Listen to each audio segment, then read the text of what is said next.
بسم اللہ الرحمن الرحیم. بڑی ہماری خوش نصیبی ہے کہ انتہائی محترم ریاض کھوکھر صاحب جو پاکستان کے نامور ترین سفراء اور سفارتکاروں میں سے ہیں، انہوں نے ہماری دعوت کو قبول کیا اور آج ہمارے ساتھ شامل ہیں. اور ہم نے کوئی قید نہیں رکھی. جو حالات کی مناسبت سے ریاض کھوکھر صاحب اپنی معروضات رکھنا چاہیں وہ رکھیں. یہ کہتا چلوں کہ آپ کے لیے بھی انسٹیٹیوٹ آف پالیسی اسٹڈیز کوئی نیا اور غیر معروف ادارہ نہیں ہوگا. اس کی بنیاد 40 سال پہلے جناب پروفیسر خورشید احمد صاحب نے رکھی. آج کل وہ لندن میں ہیں اور طبیعت بھی ناساز رہتی ہے، لیکن ان کی جلائی ہوئی شمع جو ہے وہ روشن ہے اور آب و تاب سے جل رہی ہے.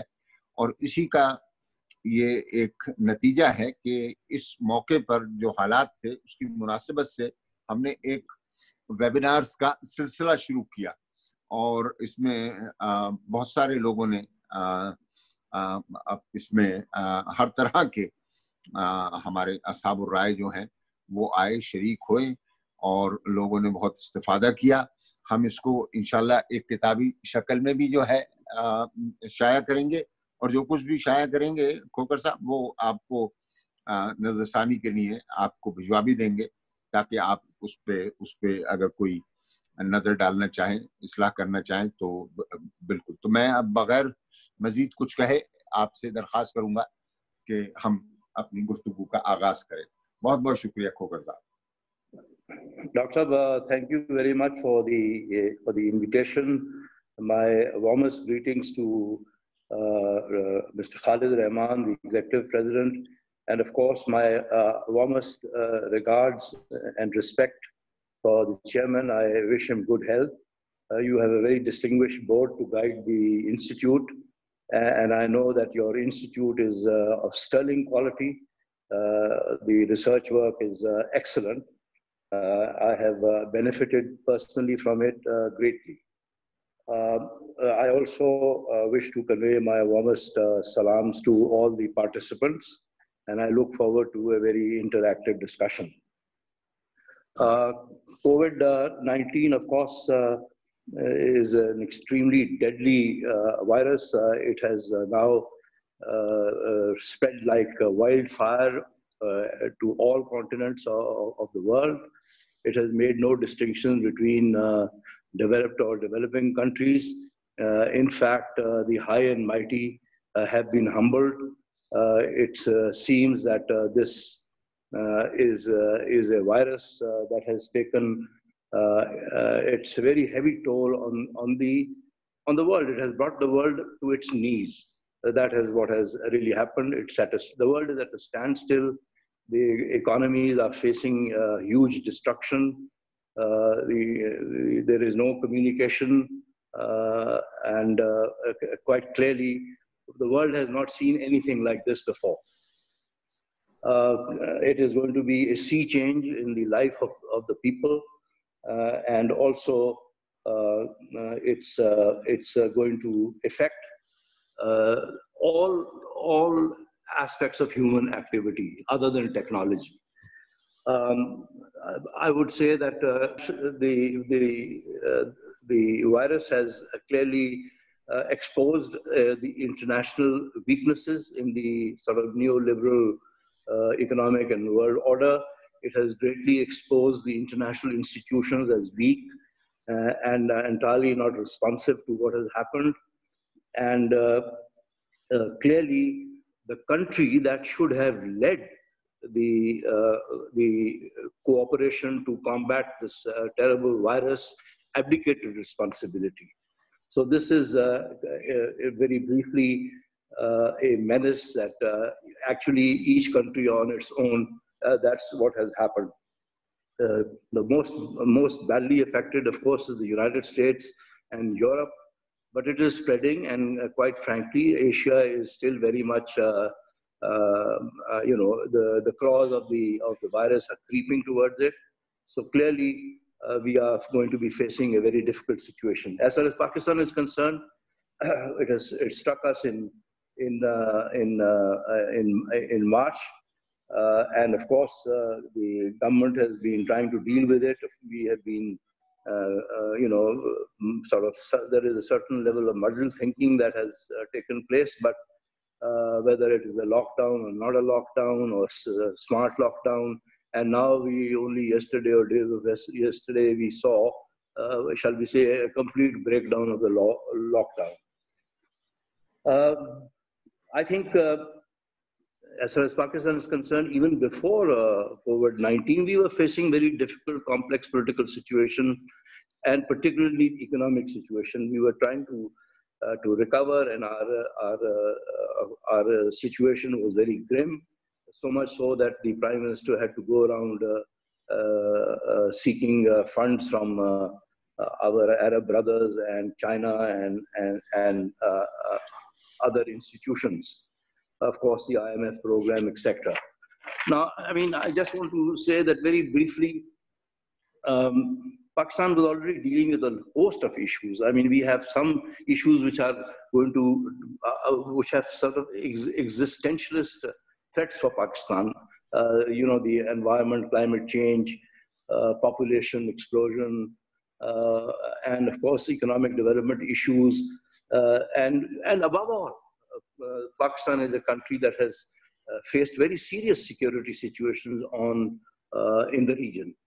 I don't want to go into any details as far as the internal problems of Pakistan are concerned, but let me just say that I'm sure that all of us saw the National Assembly session in the last 2 days.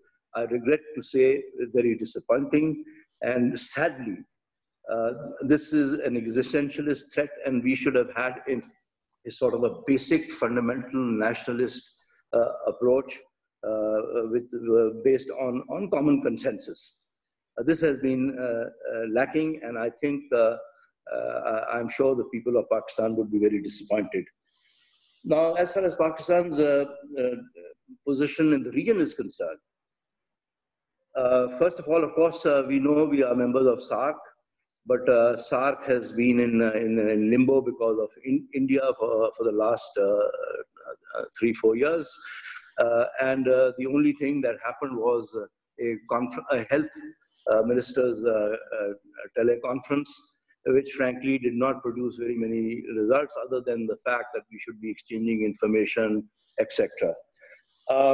In the region, I will come to India later, but let me start with Iran. Our very first problem was the return of the Zairine.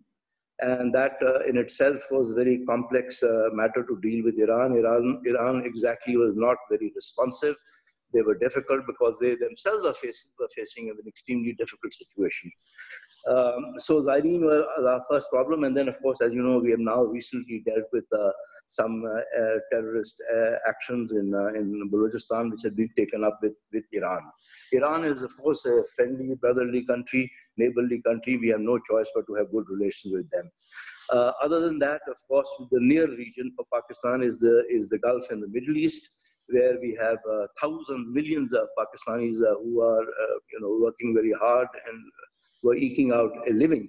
But they are now under there's a deep concern in Pakistan about being laid off.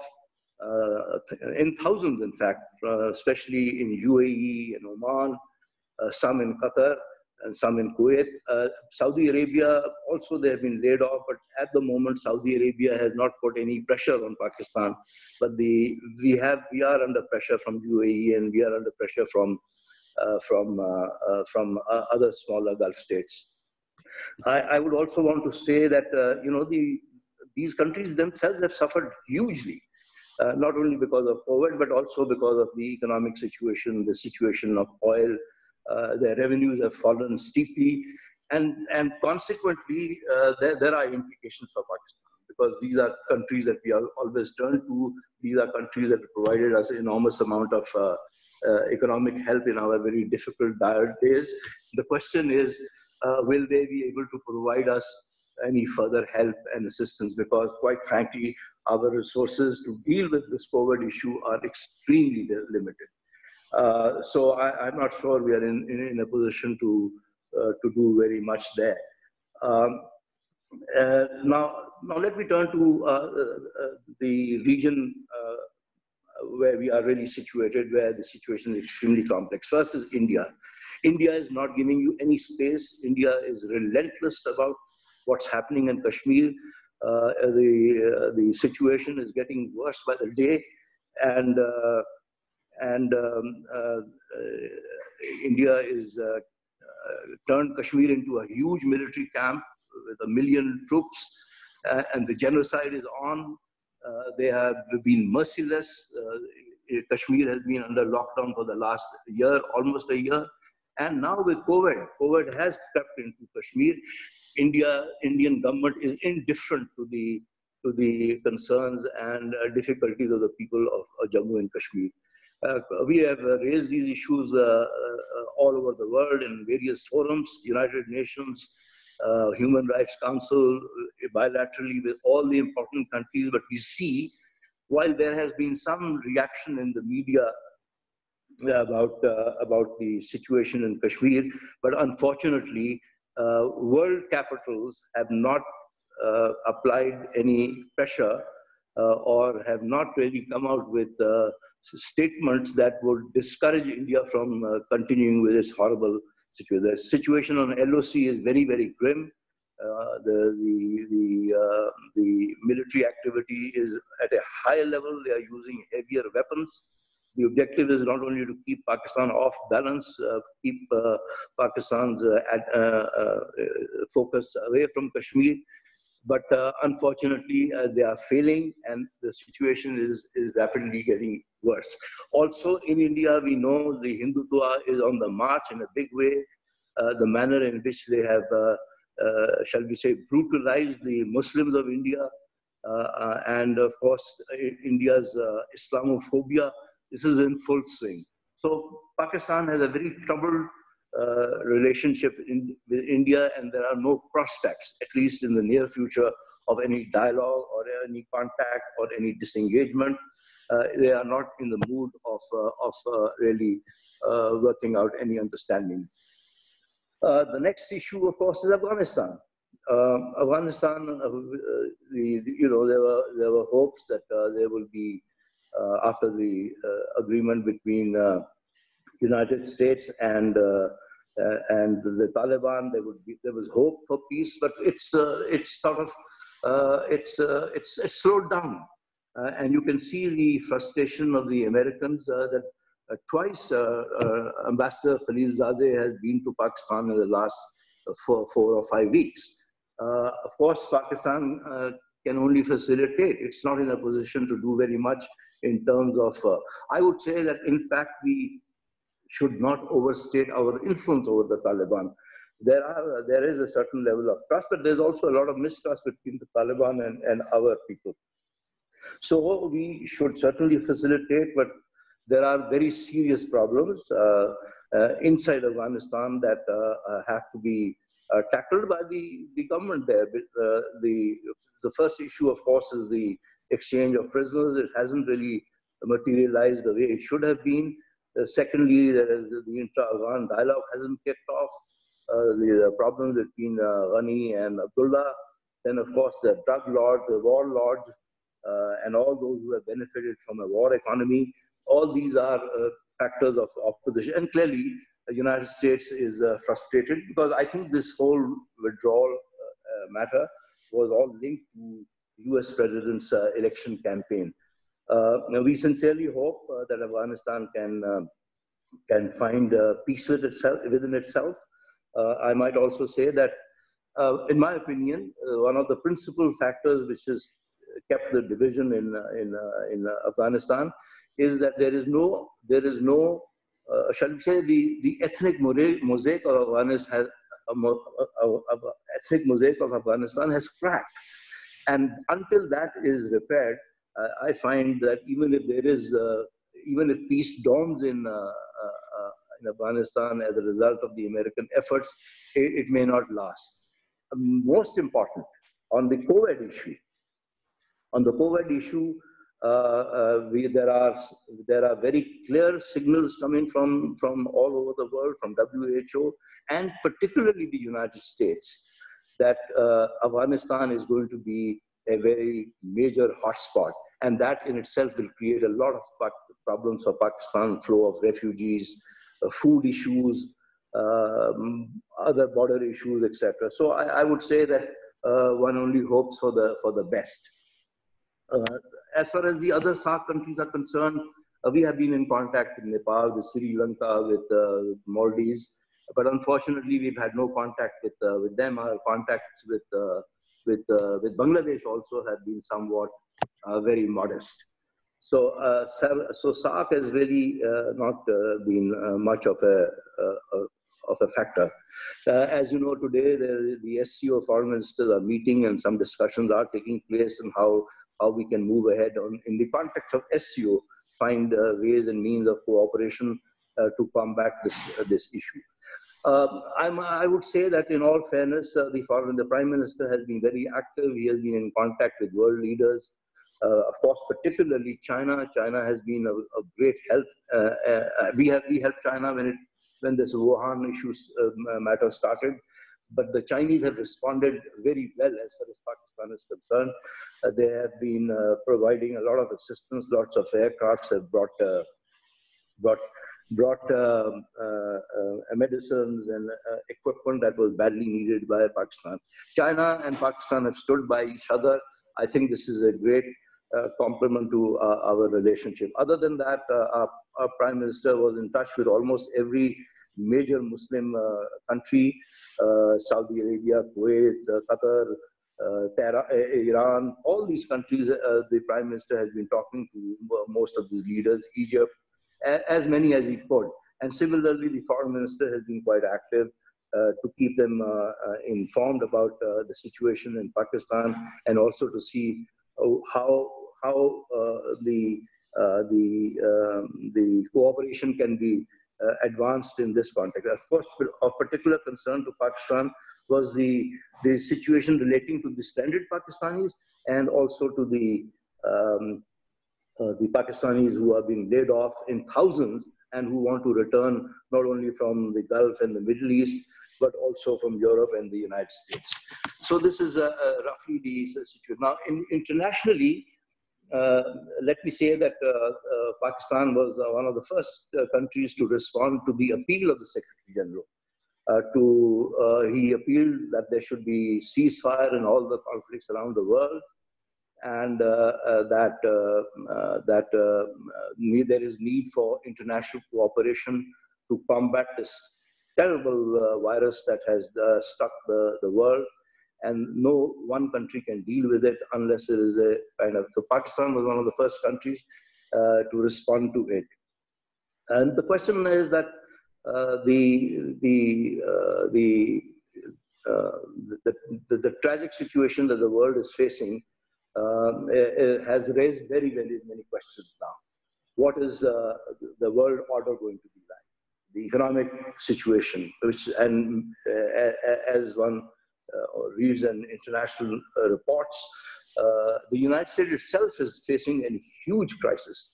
I mean, there are estimates of the US going to be losing as much as $14 trillion or $19 trillion worth of economic, shall we say, losses. Similarly, Europe is reeling under pressure. In fact, particularly in Europe, there has been great unhappiness about lack of cooperation among the European Union. The North-South divide, and virtually each country was really on its own. So this has brought in new issues for Europe, whether the European Union survives or not. Of course, as of now, they are still trying to work out some cooperation. But my understanding is that European Union is under pressure. So the future of the international order is very much at stake. Pakistan, of course, one of the first few things that the government did, and I think that was the right thing to do, its approach to international financial institutions, the World Bank, the IMF, Asian Development Bank, and of course some approaches were also made to countries on a bilateral basis. While the flow of assistance from IMF and the World Bank are coming through, very modest assistance and help and grants have come from bilateral sources. But I think the Prime Minister's appeal on the question of debt relief or abolition of debt, I think that matter is being dealt with at the United Nations also, and certainly with all the international institutions and G20. So I think there is some hope that we will be in a position to get some assistance from these institutions. Our major relationships. Our major relationships, particularly China, as I mentioned, has been an outstanding one. It has stood the test of time. It has shown that we have great sincerity in helping each other. And of course, that also speaks very well of our political and economic and strategic understanding with China. Now, this brings me to the question of, as you know, there is a heightened tension between China and the United States on a number of issues. So of course, the first thing is that President Trump is trying to whip up some kind of propaganda against China on the question of Wuhan laboratory being the center of that this is a man-made thing and that this was not natural. Of course, he needs all this kind of campaigning because of his election. So he's trying to whip up like the 2003 Iraq invasion, whatever preceded that. A lot of lies were told at the United Nations, and of course, the credibility of the U.S. President, the credibility of the United States at stake. Many people in the United States are questioning this very much. But there are forces, there are individuals, there are certain, shall we say, components of the neocons who still believe that this is the time to put China under great pressure, and of course, the issue of South China Sea, Taiwan, other countries are being encouraged to put pressure on China. So I think this is a major thing, and of course, it might. I sincerely hope it may not happen, but Pakistan may also come under pressure. United States can be quite ruthless about these matters, and they can say, well, are you with us or are you with the Chinese? So I hope we don't have that difficult situation. But we will have to do some very skillful balancing between the United States and China. That's one thing. Our relationships with the US itself, they have been improved for a number of reasons, but United States, still has certain issues on the radar screen. I mean, they have CPEC in mind, they have Afghanistan in mind, they have a nuclear issue in mind.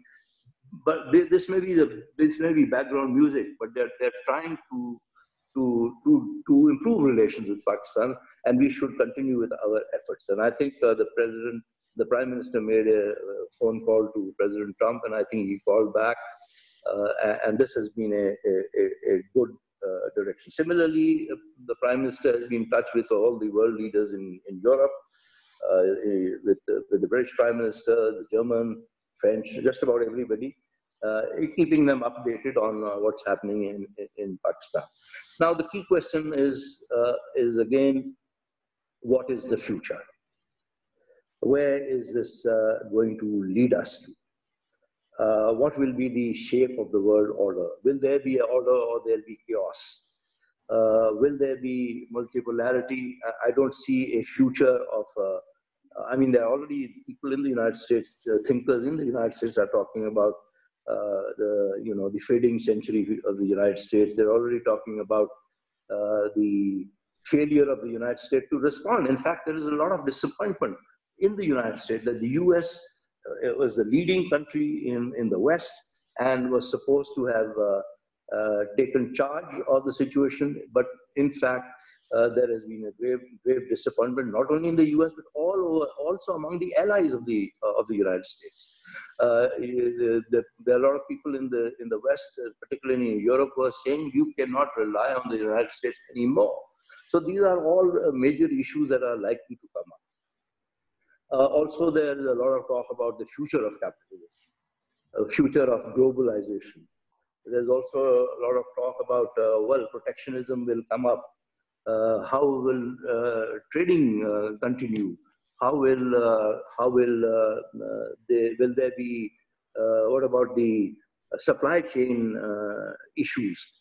So all these things are extremely complicated.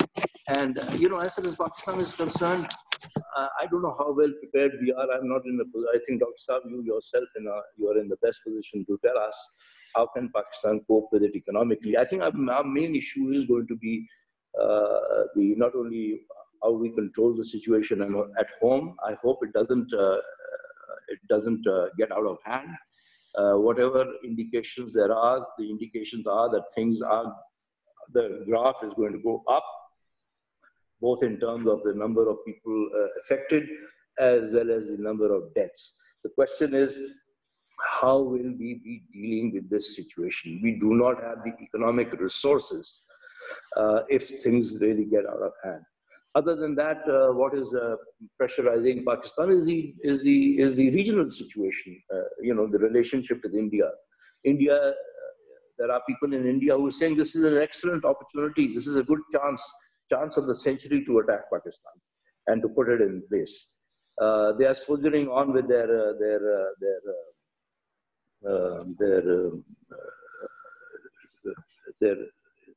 shall we say, repression in Kashmir. They are going ahead with their vicious designs of demography, bringing about changes in the population. And it's not only occupation was already resolved, now it is total annexation. This leaves very difficult questions for Pakistan. What can Pakistan do to help Kashmir? Is Pakistan in a position to do anything? Is Pakistan in a position to do anything internationally? We have seen that the international community's conscience is dead as far as Kashmir is concerned, just like in the case of Palestine. So for Pakistan, these are really very major issues. Likewise, we have already talked about Afghanistan. So we are in an extremely difficult strategic environment. And I'm sure that the only way Pakistan can pull out of this thing if the nation is united. Unfortunately, we are still giving the international community the picture of a house divided, a fractured country. You know, the issues we have seen that have been highlighted in the National Assembly, the problem between the federal government and the provincial governments. This is not a happy situation. And, you know, I can't think of any country in the world where there has been a house divided and they've been facing this situation. There are remarkable examples how countries like South Korea, New Zealand, Taiwan, Hong Kong, Singapore, how these countries rallied and also in Europe, but I think we stand out. Even our neighbor India, Modi, whatever he did, he called for a complete lockdown. It may have worked or may not have worked, but certainly there were no voices of serious opposition to him. But here, you know, unfortunately, we are in a sort of a very complex situation.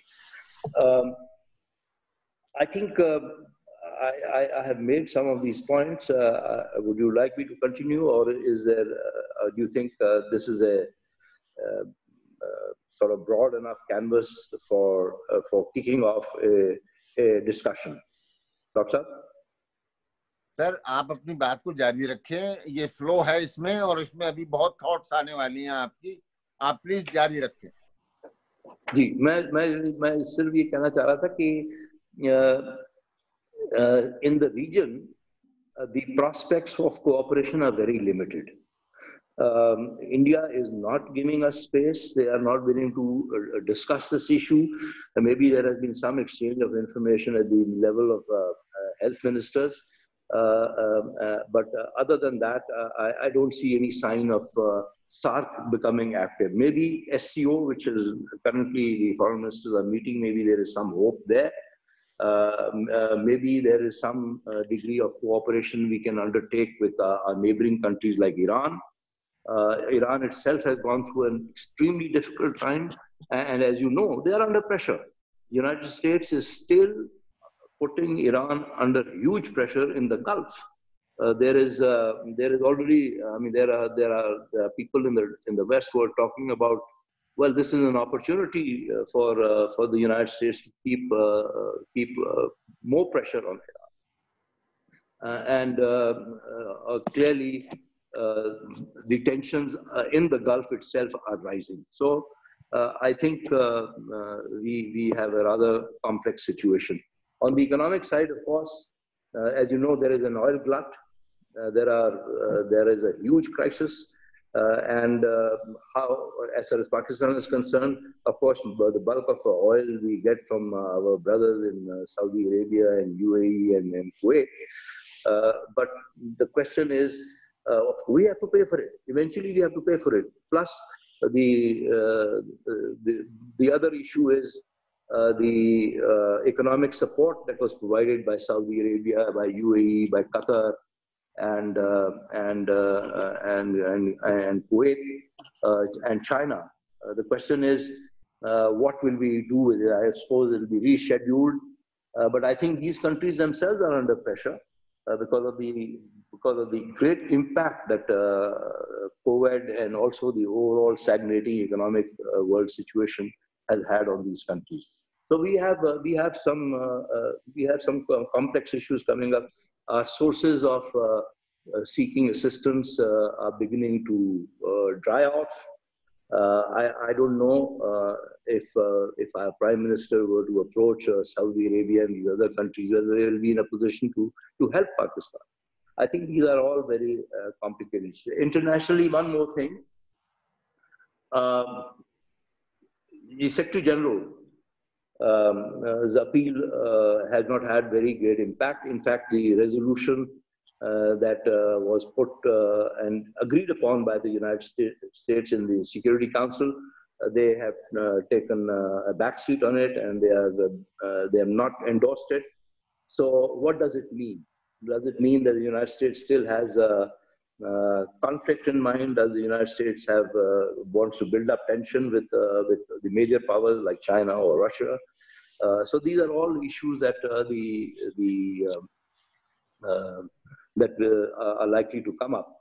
There is a lot of talk about our diplomacy suffering from. I think our people are doing as much as they can. At the United Nations, our PR is very active. In fact, he has taken the initiative on the debt issue. He has put together a group of ambassadors who are, preparing all kinds of proposals. But eventually, of course, the ball is not in the court of our PR, but this is between our finance ministry and various international institutions, and of course bilaterally. But Foreign Office support on all these issues is very much there, and already the Foreign Office has taken a number of measures. So I think I would like to say that perhaps we should now engage in some kind of interaction, and I'd be very happy to answer many questions, any question that is put to me. Thank you.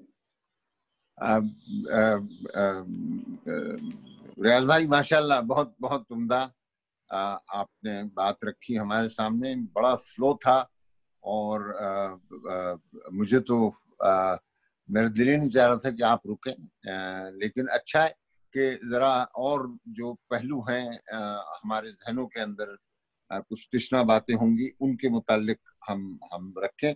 तो मैं बगैर मेरे ख्याल में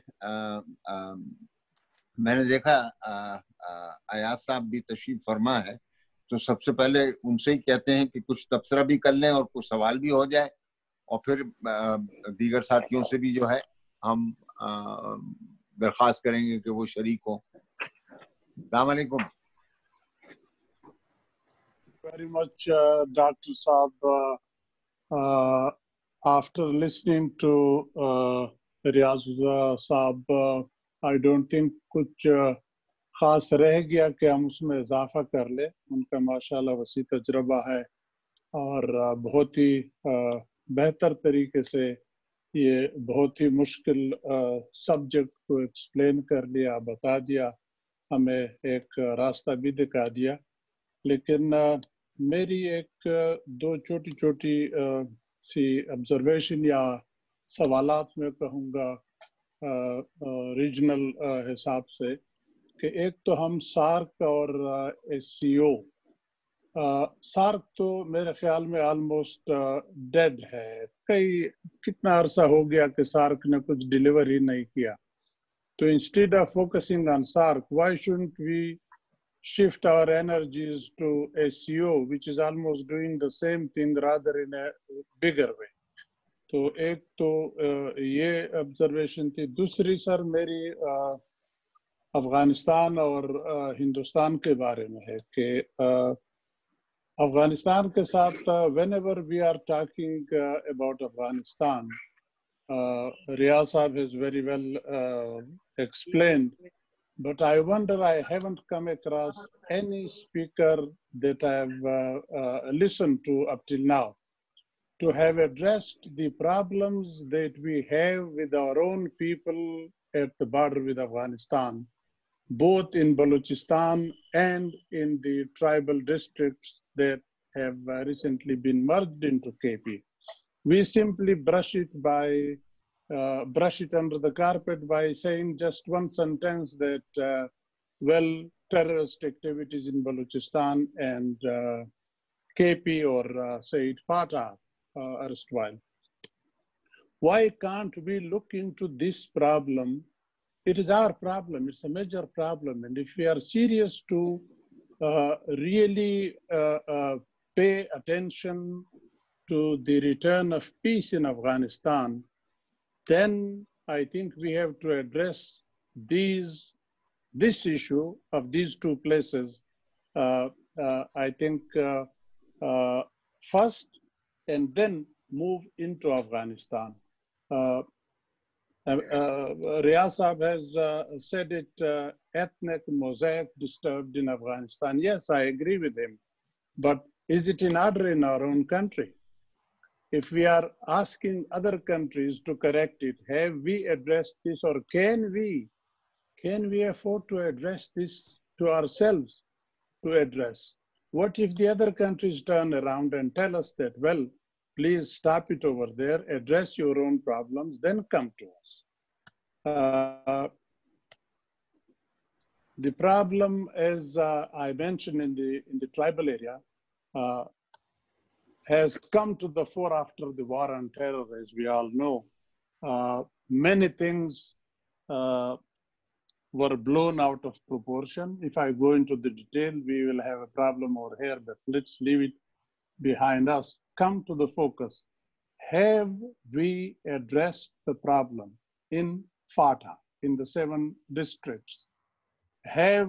Let's leave the terrorist activities. Let's leave the relation between Afghanistan and Pakistan.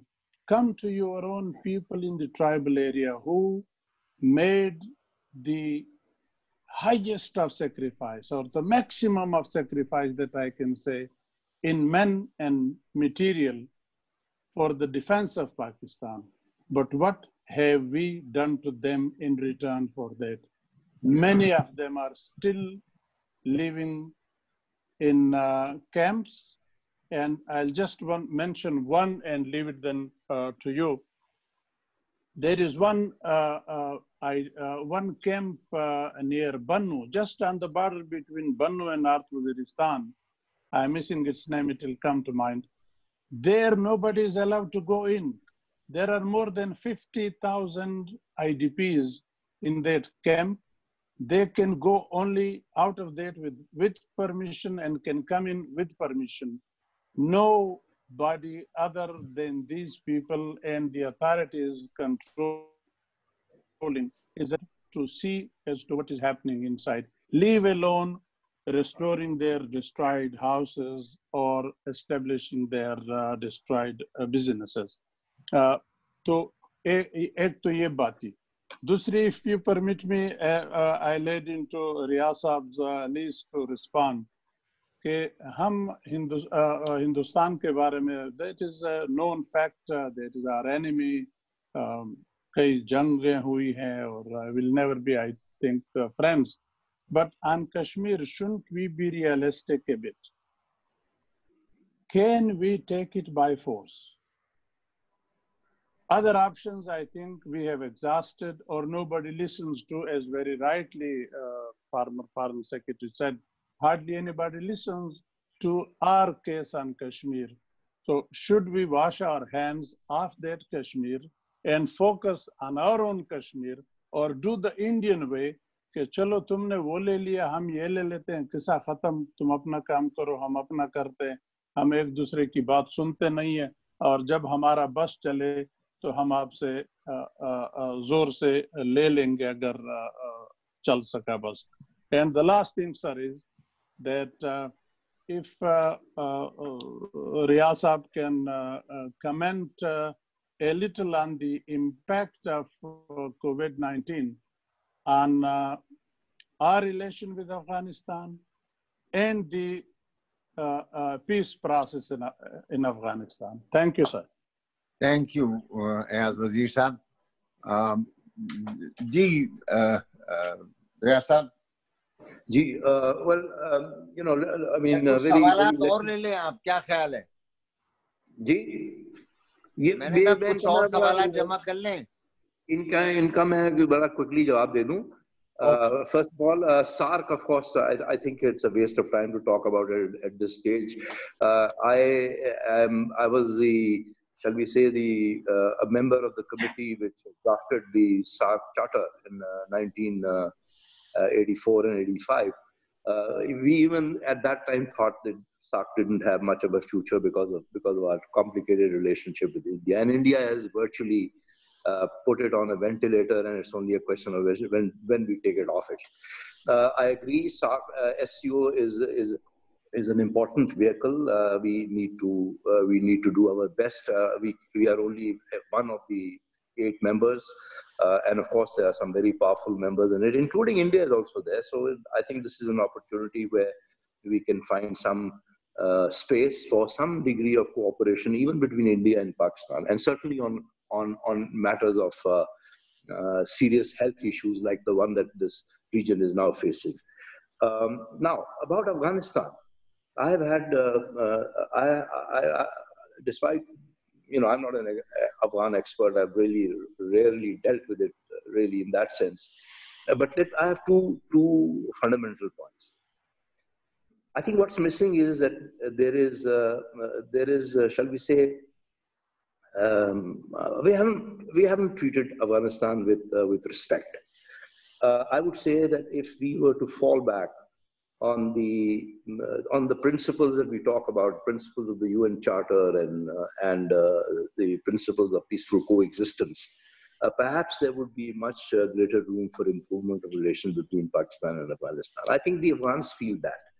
I don't think we should take a patronizing attitude towards them, and I think that will make a difference. Secondly, you raised a question about the situation, and I by the way, I ran a couple of courses on FATA, and also I ran a couple of courses on Balochistan in some of the institutes, and I can tell you, I do feel that there is a certain level of alienation that is very much there, and I think I agree with. I think these problems must be addressed and should not be put under the carpet, but they have to be dealt by all our institutions, including the Parliament. The point is, how often has this matter come up before the Parliament? So I would agree with Ayaz Saab that we need to address those issues, and clearly there are some very serious issues. I myself have frankly not been in that area myself, so I don't know that way. But I have been in touch with a lot of people from FATA who've been on our friends also, and they're a great people. I can tell you, there are people with a lot of earth sense, a lot of common sense, very, very, very committed people. So I think before we trip, I think we need to arrest the situation. Now about Kashmir, it's a very complicated issue, and there are no easy answers. The point is that there are some people who think that we can take it by force. Well, as you know, unfortunately, I was branded as a hawk. I may have been a hawk in terms of defending your country's interests, but I don't think I've ever advocated war. That would be a very absurd thing for anybody to recommend. The question is, as a nation, we have to decide. As a nation, we have to decide, and I mean all the political leadership, all the institutions sit together. What should be our Kashmir policy? Whether we do what Ayaz Saab is saying, can we do it? What would be the reaction in the region? What will be India's reaction? What will be the reaction of the international community? Will we be able to get away with it? I don't think so. So I think we need to measure this thing very carefully. But yeah, no country that has been struggling for its independence or its freedom movement has won its independence entirely on its own. So there's some room for support and help from Pakistan is essential. A lot of people say, well, this is, violating this and violating that. But what the hell is India doing? I mean, it's violated every single principle in the UN Charter, every single bilateral agreement it has negated, and it has roughshod over human rights. And, so I think this is not a question an individual like me can simply answer. I may have some very strong views myself, but it's not something that I wish to impose on anybody. But the point I'm trying to make is that we have to think through every single step we take, because this could lead to not only war, it could lead to a war which perhaps could inflame the world. Thank you, Khokar साहब. तजम्मुल, आप कुछ रखना चाहेंगे? जी, मेरी आवाज आप तक पहुंच रही है? हाँ. बहुत शुक्रिया. I would start thanking former Foreign Secretary Riaz Khokar Saab for giving a very comprehensive and detailed briefing, which has opened up new areas even for discussion today in this forum. But I have two specific questions. One, of course, is very well already covered by Khokar Saab, that international order, the international world order is at stake, and that shows its failure. What would be the world look like in the post-pandemic times? This question is directly or indirectly related with a number of things. And I would like to take the personal analysis and take of Khokar Saab. That, do you think that post-coronavirus pandemic will disrupt economies entirely and change international politics, international relations, and economic configurations in the times to come? If answer to that question is yes, then do you think that post-World War II order, which has been symbolized so far by the United Nations and the Bretton Woods institutions, will be adequate to deal with the emerging challenges in the post-COVID world? And do you also think that we will require a much more competitive and prosperous world order, taking into consideration that how a multipolar world can be evolved. Is there a possibility? You have given some indications in that directions, but are we ready? Is the world ready to go in that direction now, to think about altogether a new world order, or it is still too early to think about that? This is my question number one. And second is that what should be Pakistan's foreign policy options and strategy to address the immediate problems, which you of course have covered some of them in general, but my focus is again, like Yaz Wazir Saab, Kashmir. What should be some specific 4 or 5 options for Pakistan to go into a very thoughtful area of discussion? Yes, we are facing a grim situation in Kashmir. World is not listening to us, and COVID has really complicated the entire situation. What should be our strategy to go ahead to put across to the world a very strong and coherent case of Kashmir? Thank you so very much, sir.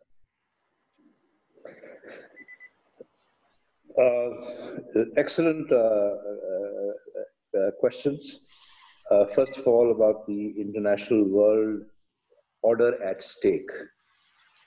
The world, the views that are being expressed around the world, even in the United States, that neoliberal world order that was created by the United States is not really hasn't really worked out.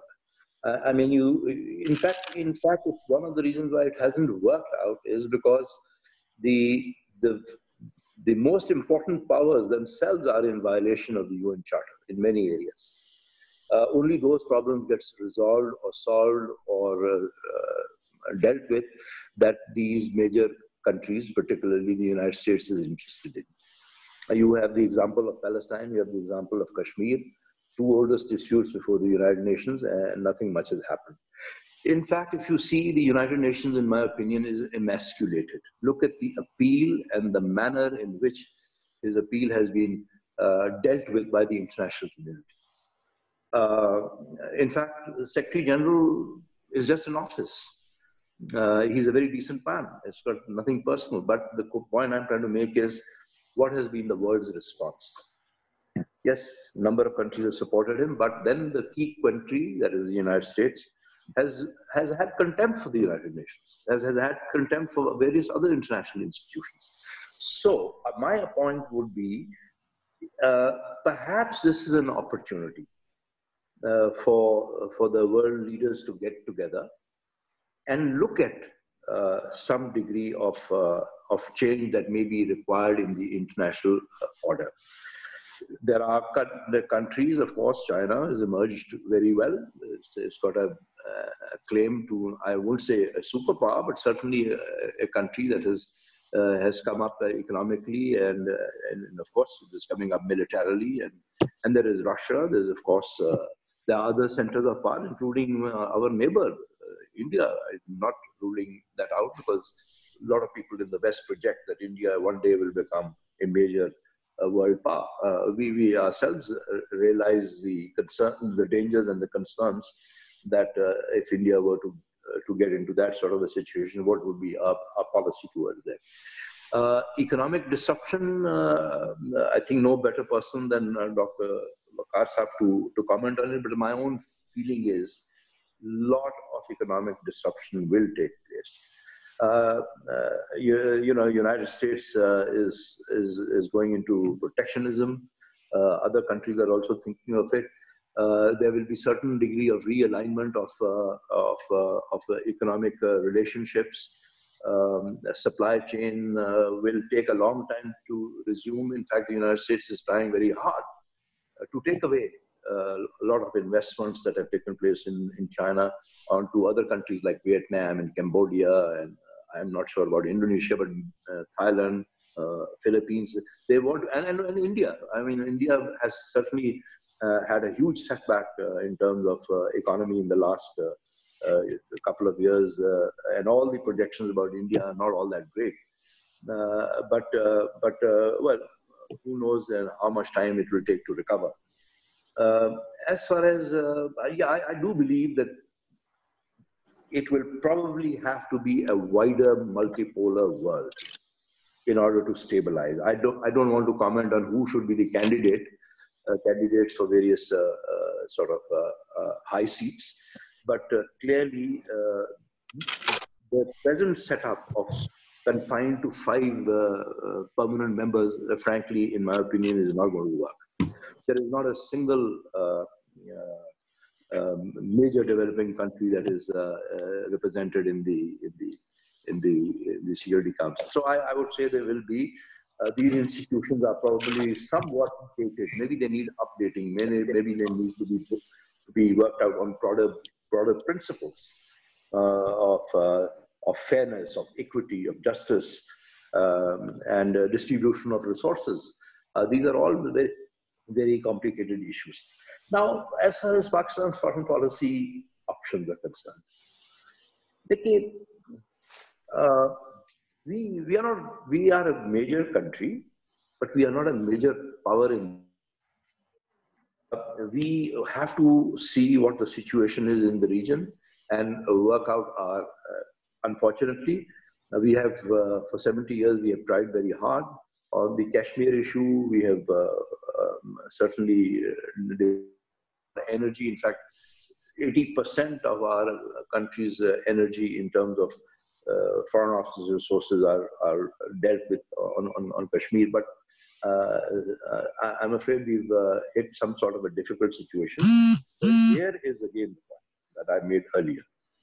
This nation has to take a fundamental decision. I don't believe that we want to write off Kashmir. No question of that, because that would then fundamentally also raise questions about our raison d'etre and our viability, our ethos, and all those things that go with it. Our identity, perhaps. All these issues are all related. So I think look at the leadership. I don't want to comment on that, but I leave it to the judgment of the individuals who are listening to this. Can we really? ये मामले individuals इनके ऊपर फैसले नहीं कर सकते. ये बड़े बुनियादी सवाल हैं और ये जरूर उठाने चाहिए. इसके ऊपर बाकायदा डिबेट होना चाहिए. बाकायदा हमारी इंस्टीट्यूशंस जो भी हैं वो उनको इसमें भी पार्टिसिपेट करना चाहिए. उनसे पूछना चाहिए. What can we do?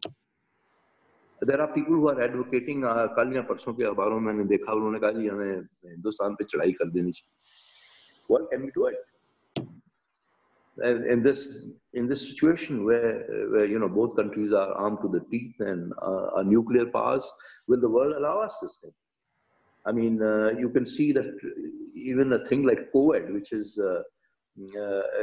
it's put 8 billion people in fear. And I saw a very interesting piece the other day in which there was a reference to a nuclear war in the past between Russia and between USSR and the United States. And the president of the United States asked basically how many people would be killed, and it was 600 million people. So the question is that we can't think non-seriously about these matters. We have to go into it in great detail. Foreign policy options, Pakistan, I would say, are limited. Let's be honest about it. That's my view for the time being. But there are some aspects of the question which, frankly, I don't want to express my views on webinar.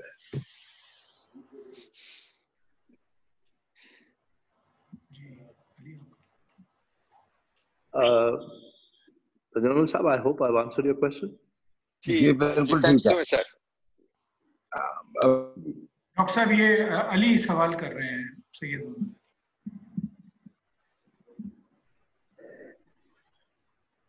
سر میری آواز آ رہی ہے آپ کو doctor صاحب؟ جی جی جی میں سوال کر بہت شکریہ. Thank you very much, sir. Very comprehensive and insightful overview of the very sobering situation. Two short questions. You partly referred to the grave security situation on border and as well as on the line of control right now.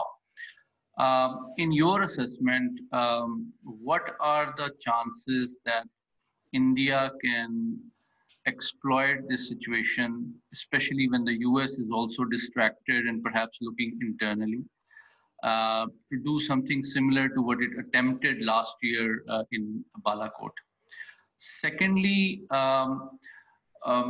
what is your view on building a case through lawfare or international human rights organizations and for a humanitarian intervention in IOK based on the situation there? Thank you so much. You see, India's strategy at the moment is, of course, they are going ahead with this huge repression inside Kashmir. They are virtually breaking the bones of the Kashmiris. That's what they are doing. It's a genocide approach, indifferent. In fact, they are saying we have to clean up India as far as the Muslims are concerned. Well, there are all kinds of strange things, but maybe they are not going to be able to do that much. But Indian strategy, at least in my opinion, at the moment is to keep the pressure on Pakistan, keep the heat on the LOC, use heavier weapons, tempt Pakistan to respond and escalate. They want Pakistan to escalate the situation so that they can take even greater advantage of what they think is their military capacity or ability to do it. But I think it is important that not only public messages should be sent, but I think more effective are private messages that need to go to India from our, people who are responsible for security matters. I think I don't rule out their position to use heavier weapons because of the populations behind not exactly the line of control, because there is a strip that they have no population there. But we can't use heavier weapons. There are some difficulties there. So I would say that don't rule out anything. They are foolish enough to take more strident action against Pakistan. They are talking about, the surgical strikes. They're talking about hitting camps. They're talking about hitting launching pads. And I think I don't think Pakistan is in that position where it is launching people at this stage, especially with its hands full on the LOC, its hands full on the other side of the border. Case, there are a lot of people have been saying that case banaye, ICJ mein chale jaye, well, we took up the case in the Human Rights Council, but these things don't go beyond unless they are fully supported by the major powers, and that is where I'm afraid major powers have no morality when it comes to their interests. They are blindly, I won't call it supporting India, but they're not taking any serious note. Have we, in the last 1 year, seen any major statement made by any major world leader on the situation in Kashmir, other than, of course, the appeals by the Secretary General of the UN? So I think while we may be able to make a case, but what would it mean? Just enriching some lawyers?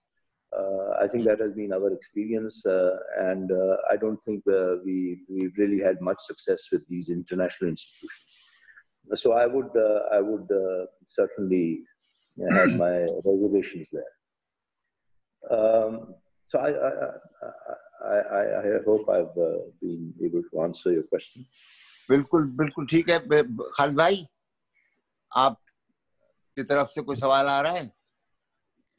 जी, मैं वैसे तजम्मुल साहब के सवाल के extension में बात पूछना चाह रहा हूँ یعنی یہ بات تو جیسے ایمبیسڈر صاحب نے بھی کہی اور سبھی لوگ کہہ رہے ہیں کہ جو گلوبل آرڈر ہے وہ اسٹیک پہ ہے، اس کا فیلیور بہت واضح ہو گیا ہے اور کچھ نہ کچھ اب ایک نئی ٹرانزیشن تو یہ وقت ہے کہ اس کو برین اسٹارم کیا جائے کہ کیا ٹرانزیشن ہونے کے امکانات ہیں اور کس طرح ہونے کے اور یہ ٹھیک ہے کہ ہمارے لیے کوئی بہت یعنی فیوریبل انوائرمنٹ تو شاید پاکستان کے لیے کبھی بھی نہیں رہا. آپ لوگوں نے ساری عمر یہی لڑائیاں لڑی ہیں پوری دنیا میں، لیکن جس طرح سے اس وقت ساری دنیا آکوپائیڈ ہے کووڈ-19 کے ساتھ، تو یہ ٹائم ہے کہ کچھ لوگ ہوم ورک کریں. اور ظاہر ہے کہ چین کے ساتھ جس نوعیت کے تعلقات ہیں بلا شبہ چین اپنے مفاد میں ہی کچھ کرے گا، لیکن کوئی ایسی سوچ بچار کہ کیا انسٹیٹیوشنز میں کیا تبدیلی آنی چاہیے، کس طرح سے کوئی نئے انسٹیٹیوشنز بننے چاہیے.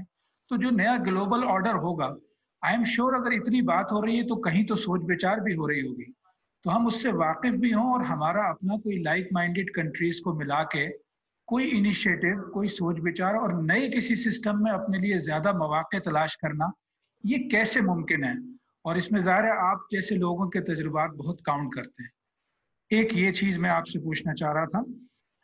دوسرا یہ کہ ایک خیال مجھے آتا ہے، آپ کو پہلے بھی سنتے رہے ہیں، آپ کو پڑھتے بھی ہیں، آپ جیسے اور بہت سارے ہمارے سینئر ایکسپرٹس ہیں.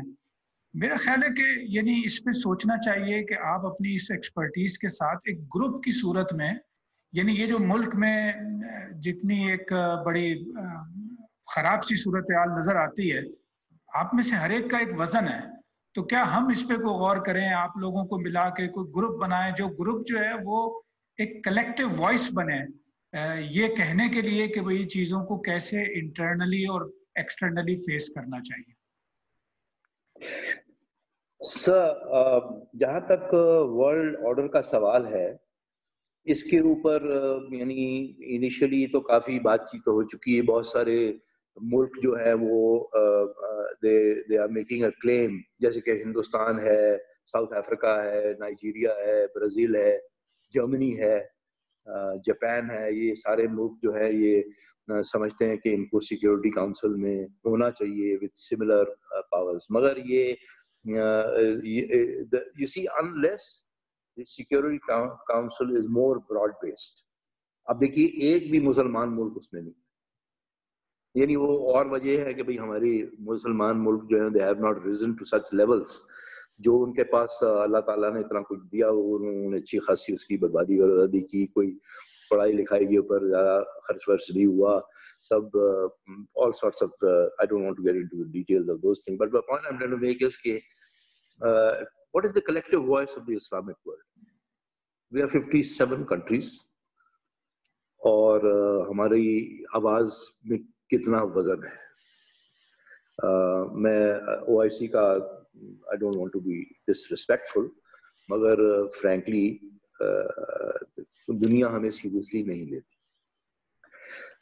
تو مقصد یہ ہے کہ اگر ورلڈ آرڈر کو ریکرافٹ کرنا ہے تو اس میں یقیناً ایسے ملکوں کو بھی دیکھنا ہوگا جو کہ کچھ ان کی اپنی بھی حیثیت ہے. ٹھیک ہے، we are now going through a difficult period, but we are also a sort of a rising power in our own way. میں کوئی کلیم نہیں کر رہا کہ ہمیں سیکورٹی کاؤنسل میں ہونا چاہیے، مگر مقصد ہے کہ if the countries have to be considered تو ہو سکتا ہے ہمارا بھی نام آنا چاہیے. اور اگر ہندوستان اس میں آ جاتا ہے، میں یعنی ہمارا ہندوستان کے ساتھ مقابلے کی بات نہیں کر رہا، میں صرف یہ کہہ رہا ہوں کہ if it is not broad based then it will be a waste of time, then it will be more of the same, more of what we already see, a weak United Nations. اب دیکھیے UN Afghanistan میں active نہیں تھا، UN Iraq میں، یعنی UN میں United States نے ساری دنیا کا بیوقوف بنایا جھوٹ ووٹ بول کر، اور ملکوں نے بھی. So the point I'm trying to make is that we have to think, and I'm sure there's a lot of thinking going on. We have very able, some of my colleagues are very able. They're certainly focusing on it, and something will have to be evolved. You are right. I think as individuals also we should do a lot of thinking. But the question is, یہ ultimately responsibility حکومت کی ہوتی. And I have a feeling that governments don't want to listen to outsiders. Now we are outsiders. We are retired. وہ سمجھتے ہیں ایسے یہ اپنے ہمارا وقت ضائع کر رہے ہیں. I am just saying this because I have heard some people say کہ بھائی ٹھیک ہے, we've heard them before. They have nothing new to say. So it's just really a waste of time. But relentlessly, I would say we should think in terms of it's actually this is our country. We owe everything to this country, and we not only contribute as people who have served in the past, but we are senior citizens. We have a right to express our views. But where is the forum, and who's going to listen to you? This is the real problem. یہاں ہماری جو leaderships ہیں, ان کی capacity to listen, to understand, to comprehend, and then to formulate those ideas into practical policies. بہت سی چیزیں ہوتی ہیں, ٹھیک ہے, lots of people waste a lot of time also, but policies وہی ہوں گی جو implementable ہوں. اور اس کے لیے میرا خیال ہے سرکار میں ایک جنرل تھنکنگ ہوتی ہے کہ یار ہمارا ضائع کر. So please bear with me. I certainly believe that the world order تو بدلے گا, یہ تو تھوڑا بہت تو بدلے گا. دیکھیے, ہمیں صرف چین کے اوپر پگی رائڈ کرنا جو ہے یہ we should not have such wide expectations of China. China ہمارا بڑا قریبی دوست ہے, great common interests and so on and so forth. But every country has its own interests also. They watch their own interests first, and then they also watch the interests of their friends, their allies, or whatever relationships they have. چین ایک بہت بڑا ملک ہے اور بڑی ترقی کر رہے ہیں, اور anybody who seriously wants to understand how China has developed, believe me, it's not only worth visits, but it's worth reading a lot on what China has achieved. تو ہمیں دیکھیے سر, اگر برا نہ منائیں, I just want to emphasize this simple point. We have to put our house in order. That is where everything begins. اگر آپ, if you are politically cohesive, economically sound, militarily strong, developing, and working and doing things for the people. Unfortunately, sadly, all governments in the past have frankly ignored the wishes and the rights of the people of Pakistan. I think the Prime Minister used the word, I think elite are by and large, yes, definitely responsible for a lot of mistakes in this country. But they also have the capacity to contribute. It's economic development, by all means, government can make great effort, but I think unless the private sector gets into the act, our capacity to become a really energized developing country into the next stage would be difficult.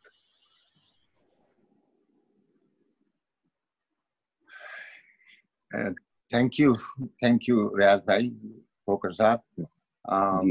میں جو ہے ایک میرا سوال ہوگا اور میں پھر گفتگو کو سمیٹ بھی دوں گا, اور وہ جہاں آپ نے ابھی آخری بات چھوڑی ہے, میں چاہ رہا تھا کہ 2-4 موٹی باتیں اگر آپ بتائیں کہ جو قومی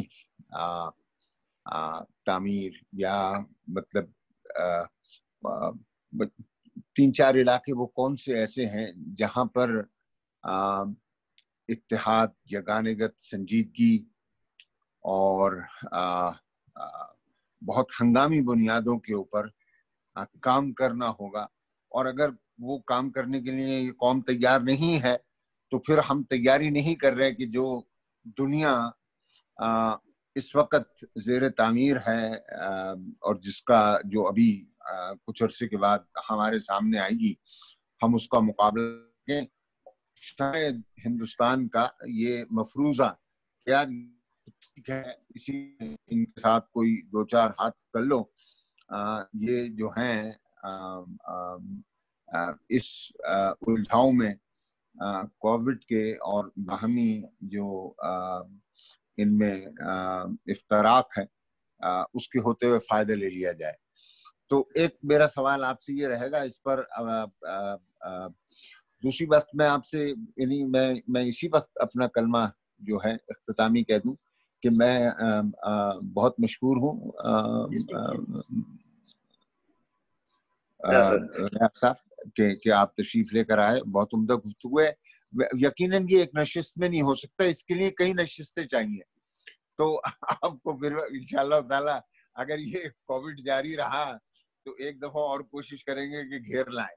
اور اس دفعہ جو ہے جب ہم نے وہ اعجاز شفیع گیلانی آئے تھے، وہ سوالوں کی اتنی لمبی فہرست تھی کہ ہم نے ان سے کہا کہ جی آج کا جو ہے آپ صرف آواز سوالات سن لیں اور پھر اگلی نشست آپ کے ساتھ کرتے ہیں جوابات کی، اور وہ ہم نے کی. تو اس کا میں بریفلی آپ کو جواب دے دوں. جی پلیز پلیز پلیز. میرا خیال ہے Covid has done us a great favor. It has exposed our weaknesses in our health infrastructure. ایک تو اس کے اوپر جیسے کہتے ہیں نا وار فوٹنگ کے اوپر کوشش کرنی چاہیے, because this is I hope this goes away, but the prospects are that there might be others similar disasters to follow. Number one. Secondly, focus on education, focus on science and technology, focus genuinely on climate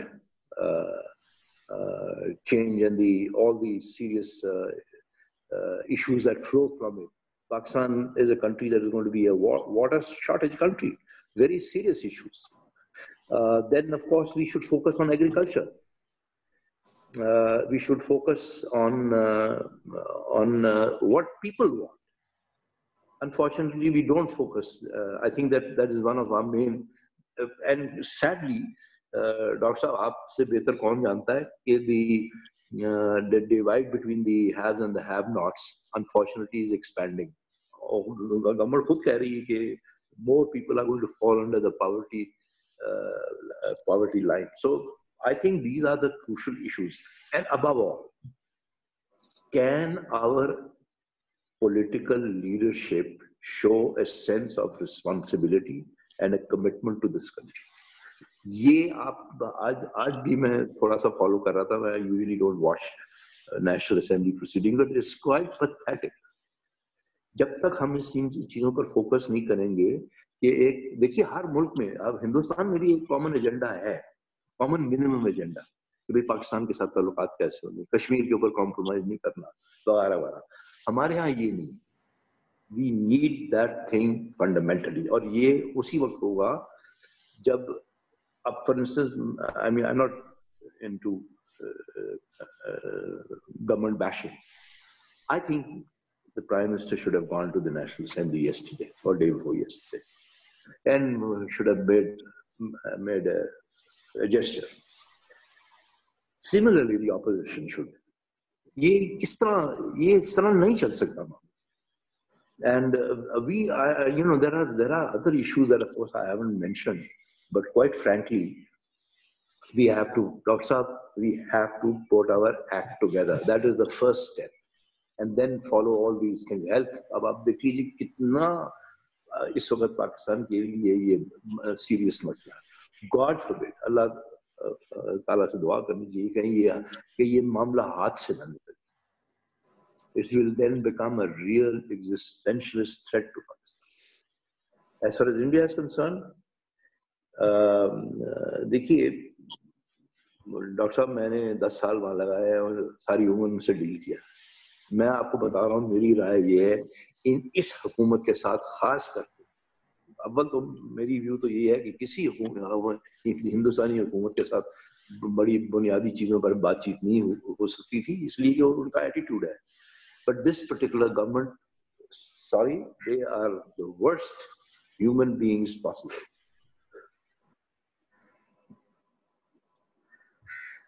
Very true.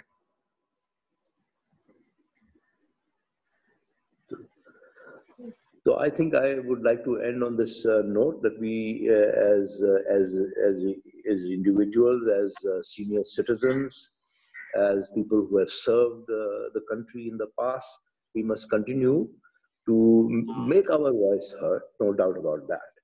But we should make recommendations that are implementable. Hello? जी sir, बिल्कुल.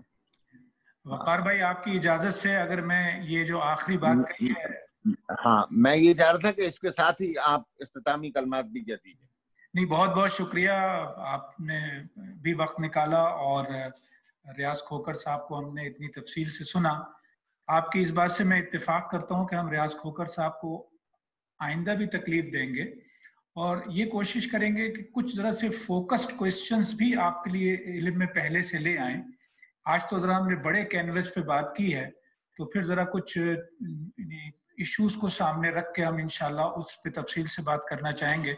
और दूसरा जो आखिर में रियाज खोकर साहब ने कहा, मेरा ख्याल है हम इसके लिए कोई ऐसी मॉडलिटीज सोचते हैं कि ये जो हमारे एक सीनियर एक्सपर्ट्स की एक बहुत बड़ी तादाद है जिनके दिल में दर्द भी है, सारी जिंदगी उन्होंने सर्व किया है, तो वो मिल के कोई एक ऐसी आवाज बनने की कोशिश करें. इंटेलेक्चुअल लेवल पे ही होगा ज़ाहिर है ये सारा काम, कि जिससे यानी जो चीजें हम कहते हैं कि हमारे हाउस को इन ऑर्डर में होना चाहिए, उसको ऑर्डर में लाने के लिए हम अपना एक रोल प्ले कर रहे हो. तो इंशाल्लाह डॉक्टर वकार साहब से भी इस पे मशवरा मजीद करेंगे और एम्बेसडर खोकर साहब से भी, और आगे जैसे जैसे प्रोग्राम होंगे तो इंशाल्लाह आप सबको उसमें हम दावत देते रहेंगे. बहुत बहुत शुक्रिया.